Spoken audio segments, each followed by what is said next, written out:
Have you had any experiences with death and dying, like people in your life or close calls that you've had or anything like Yes. that? I've had a couple of overdoses. I honestly never really had like the white light experience. I mean, I think one time I did. I didn't see a light. I saw my grandmother, and she kept. She was just telling me to go back home.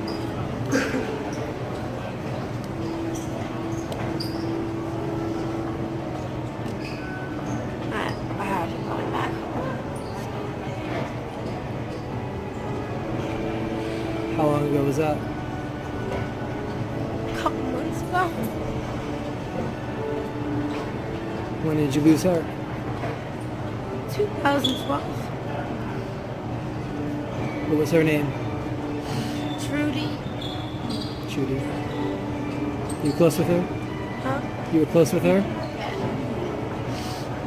Yeah, I'm close with my grandma too. She was my best friend.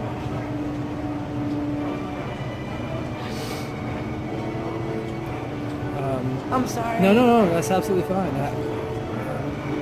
Of course, I mean, yeah, obviously you were very close to her and it's emotional. It was more What if- like a dream. She was patting me on my back and kind of pushed me, and she was like, go home. Like, it was like she was there, and like it was so weird. It was like nothing was even wrong. Like, it was like her trying to clean the house, and me being like, Grandma, I'll help you, and she's like, no, get out of here.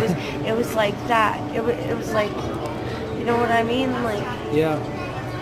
Yeah, it was very. it was like nothing was, you know? And this was while you were overdosing or shortly afterwards? Or? It was right before I woke up. That was all I remember. I didn't see a white light or anything. I literally just saw me and her.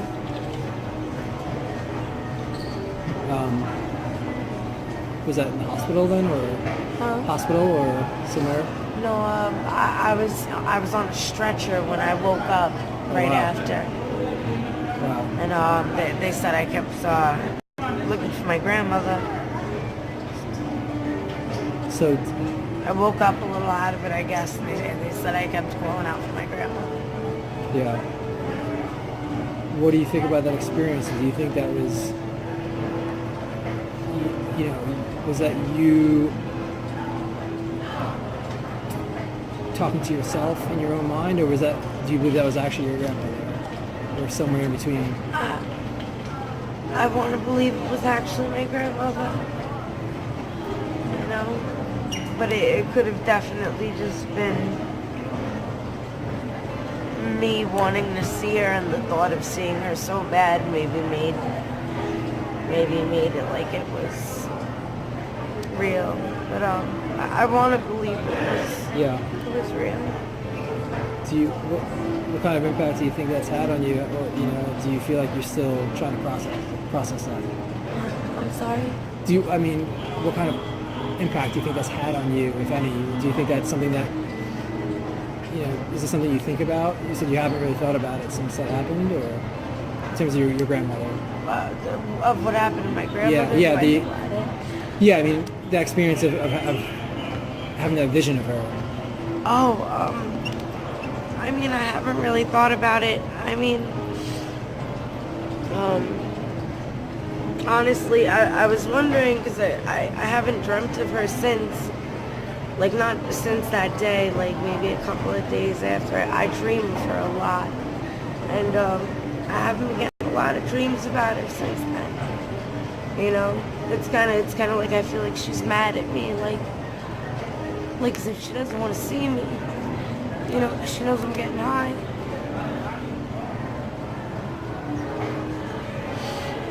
You know what So I mean? she's telling you think she's telling you, feel like she's telling you to, Stop getting high. so you don't die. And I want to. I want to stop. It's so hard.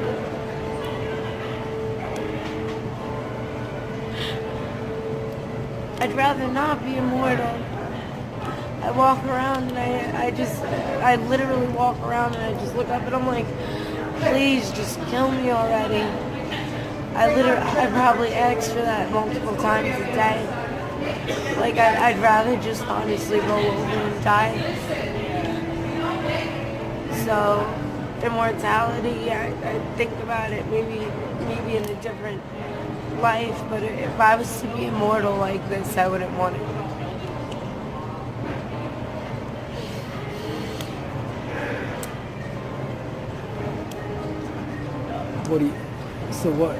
If I was to get the 3 days of life with a happy, sober life, or to be immortal for the rest of the years like this, I would rather take 3 more days of a happy life.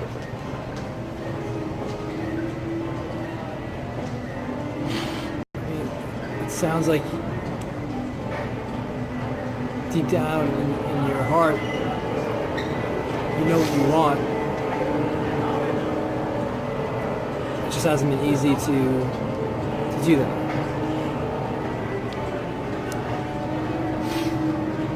Do you mind talking a little bit about like the efforts you've made to maybe try to get clean, or? I mean, I try to sign up for detox and I try to go to programs, but I can't. Unfortunately, that's not the way the drug works, you know? Yeah. Which drug? Heroin. You wind up doing it and then you need it later so you don't start withdrawing. So I would have to have so much heroin on me just to get into a program, just to not be sick while I do the intake, so I don't leave. I've tried going to so many detoxes, and just between paperwork and everything, you wind up leaving because it takes so long to actually finish the process and get inside. You wind up leaving because your body starts to get sick and you can't stay still anymore, and you start wanting to vomit, and you start shaking, and you just want to rip out of your skin. You feel like it's like somebody got nails and they're just moving around inside you and they're all over. It's like being covered in bugs on the inside. You can't get them out. They're just in there.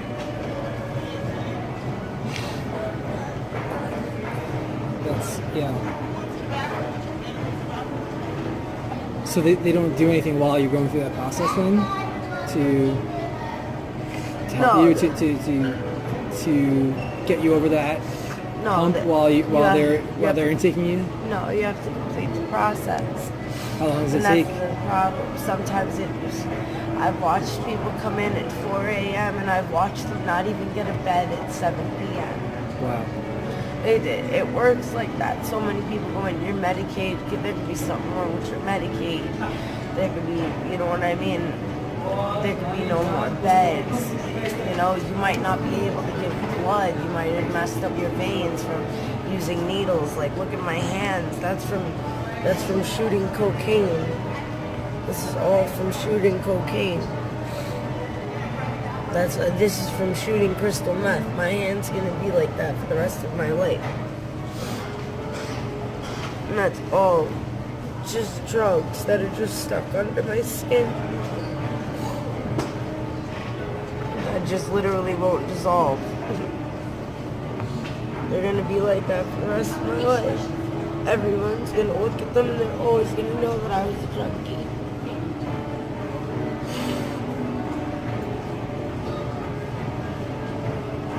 I can't even hide it, you know?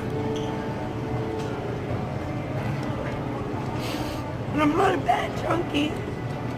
I don't steal. I don't rob people. I don't rob from stores. Yeah, we met. You were asking for money. I mean, that's you were trying to do it in a I know I'm right lying. way. I don't mean to lie, but nobody wants to hear the truth. That you're just, you're stuck in the street. You need help. You unfortunately have a drug habit. Nobody wants to hear that. even if I wasn't on drugs and I was just hungry, people don't want to hear that either. You have to make up a story that intrigues people.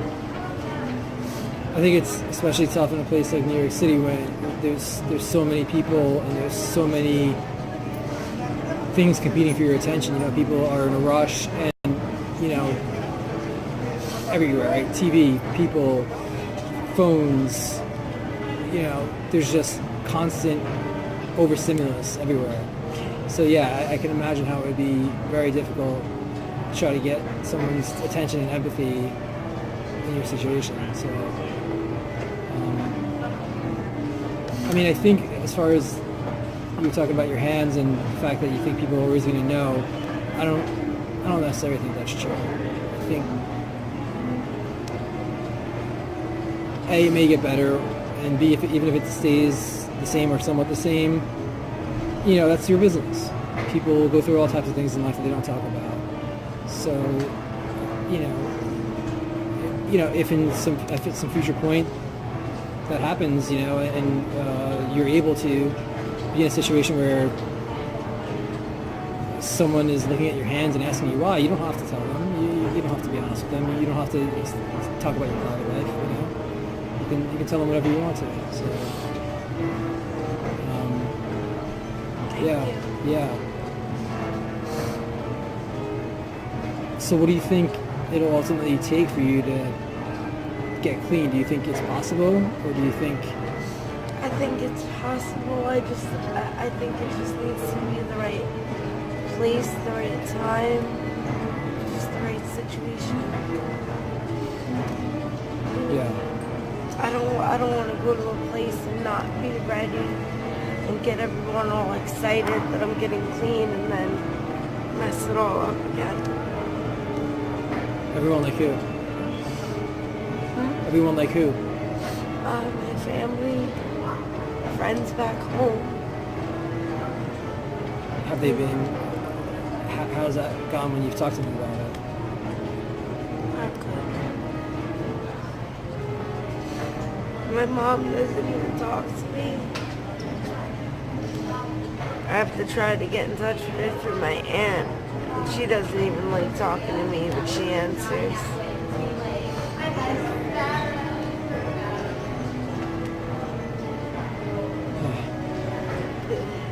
I'm sorry. No. I appreciate your honesty. They just don't like that I get high. I'm not a bad person and I'm not stupid. I was actually very good in school and I really could have done a lot. And I fucked it all up because I wanted to get high.